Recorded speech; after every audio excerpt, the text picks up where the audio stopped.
First of all, we're on the welcome slide. We'd like just to go through what saving energy through people actually means as an introduction. I'm Naveed. I'm a Chartered Energy Manager with Energy Institute UK. I'm basically a mechanical engineer. My name is Muhammad Umar Kamal, and I'm pleased to welcome you on behalf of IFRS Lab.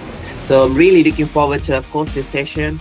The thing that is missing globally is a lack of understanding by energy professionals about the people dimension, the human interaction dimension. We'd love to have a group in the Middle East. We really don't have anyone. And so, there's great opportunity for you to be involved in Enco.